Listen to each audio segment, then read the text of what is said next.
non tutte le crisi sono uguali. Abbiamo crisi che possono essere diverse, diverse per intensità, diverse per durata.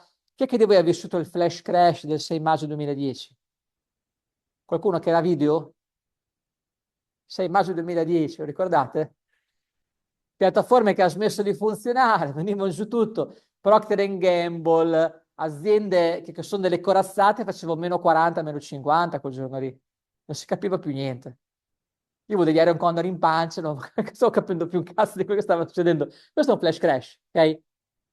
La copertura che fai per un accadimento del genere è diversa da quella che fai per una crisi, quale potrebbe essere, adesso questi stiamo andando un po' in ordine di tempo, però ve le metto un po' tutte così le capite meglio. Se ho un bear market come quello del 2022, che c'è stato con la guerra in Ucraina, quella era un'altra crisi rispetto a un flash crash, è tutto un altro tipo di accadimento che devo coprire e devo usare logiche e strategie diverse per coprirlo.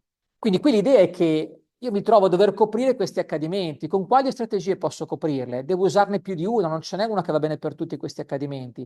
Devo individuarne più di una che vadano a coprire di volta in volta episodi di questo tipo. Ok?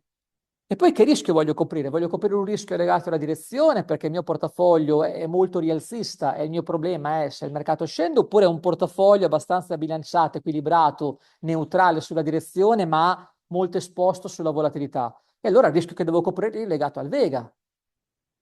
Adesso vedremo un paio di esempi dopo per coprire uno e l'altro rischio, ma si coprono in maniera diversa questi rischi.